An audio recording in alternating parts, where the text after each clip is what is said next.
A wooden machine sits on my workbench. No metal, no nails, entirely wood, but it actually works. Before I explain how, I need you to see what makes this impossible.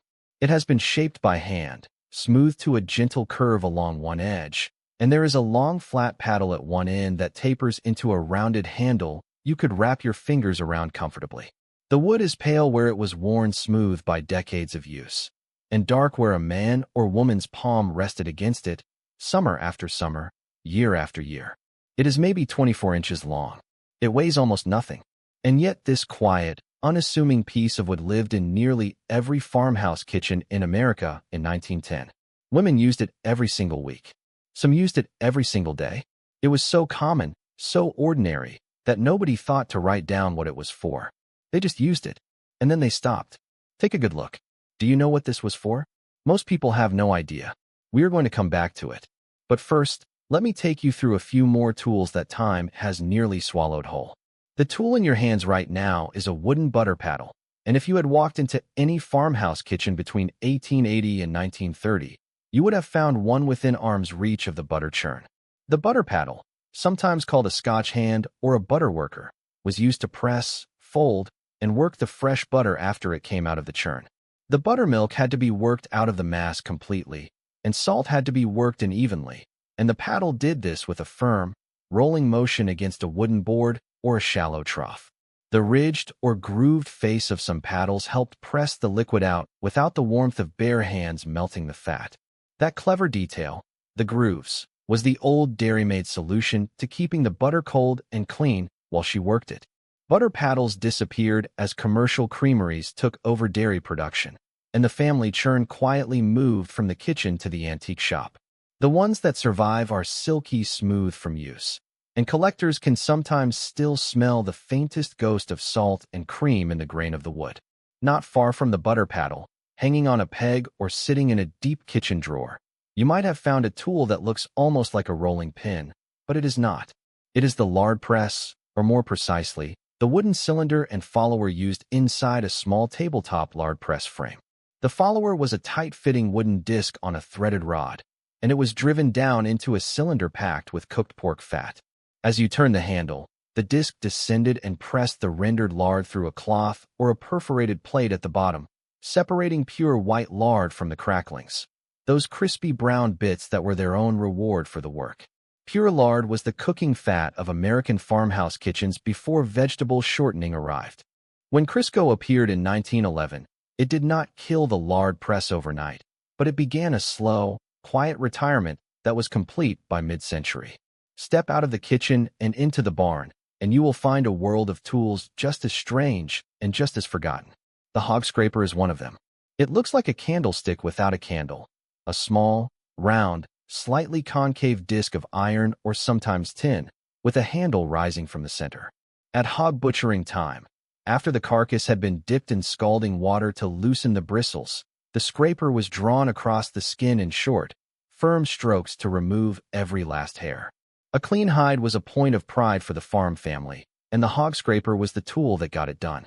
The flat candle holders you find at antique markets are sometimes misidentified as hog scrapers, and occasionally it goes the other way around. The real ones have a sharpened or beveled edge, worn from use, and they carry that particular weight of a tool made for honest, unglamorous work.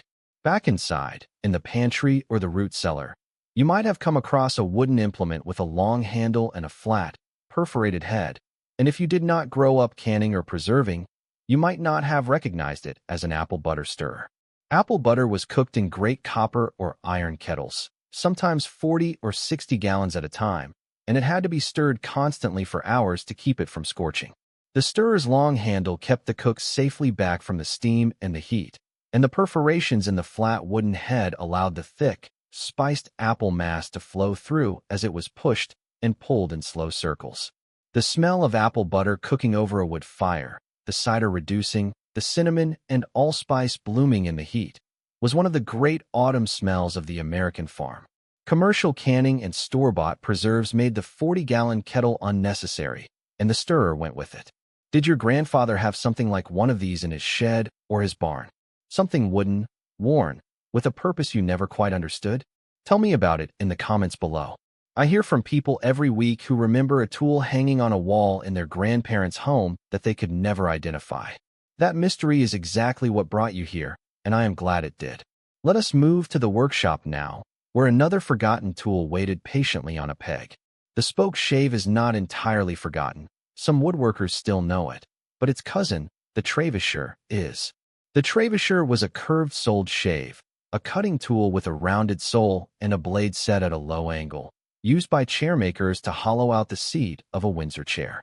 You held it with both hands and drew it toward yourself across the seat blank, and with each pass the wood curled away in thin ribbons until the seat had that characteristic saddle shape that made a Windsor chair both beautiful and comfortable. Every Windsor chairmaker in New England had one. When factory production came in and seats were shaped by powered machinery, the travisher became obsolete almost immediately, and because it was a specialized tool made in small numbers for a specific trade, it was never common enough to survive in great numbers. A good travisher today is a genuine find. The froe is slightly better known, but its companion tool, the froe club, or mallet, is almost never identified when people find it. A froe is an L-shaped iron blade used to split or rive wood along the grain, making shingles, staves, or chair parts. You set the blade on the end of a piece of wood and drove it with a heavy wooden mallet, the froe club. The froe club was not a delicate thing. It was a short, dense, rounded billet of hardwood, often with no handle at all, just a shaped mass of wood that fit in the hand and delivered a hard, satisfying blow. Because it was essentially a shaped chunk of wood with no metal parts, and because it wore out and was replaced without ceremony, very few survive. When you find one, it rarely gets identified correctly. It looks like nothing so much as a very heavy, very determined doorstop. The last tool I want to show you today is the marking gauge, and while woodworkers know this one, the older wooden versions made by hand in country shops are a different world from the manufactured ones. A wooden marking gauge consists of a beam, a long flat rod of wood, passing through a sliding block called the stock, locked in place with a small wooden thumbscrew. A sharp metal pin or blade at one end scored a line parallel to the edge of a board, guiding the craftsman's saw or chisel. What is remarkable is that many of the best early marking gauges were made by the craftsmen themselves, often from beautiful dense fruitwoods, apple, pear, cherry, because those woods held fine detail and resisted wear. A handmade marking gauge from 1870, with its own maker's sense of proportion and ornament, is a small work of art. Factory-made metal gauges arrived and did the job just as well, and the beautiful wooden ones were set aside, given away, lost to yard sales and estate clearances. There is something that stays with you when you hold one of these tools. Not just the weight of it, or the smoothness of the wood where 1,000 hands have rested. It is something closer to respect. These were not luxury objects. They were not made to impress anyone. They were made because there was work to be done, and someone had thought carefully about the best way to do it, and they had cut and shaped and fitted a piece of wood or iron to meet that need exactly. The people who used them did not think of themselves as craftsmen in any grand sense. They were farmers and housewives and coopers and chairmakers, and they needed a thing done, and they had the tool to do it. That is its own kind of genius. That is the quiet, unhurried intelligence of people who built this country with their hands, one careful stroke at a time. If you guessed it before the reveal, you know your history. Subscribe, a forgotten tool rediscovered every day.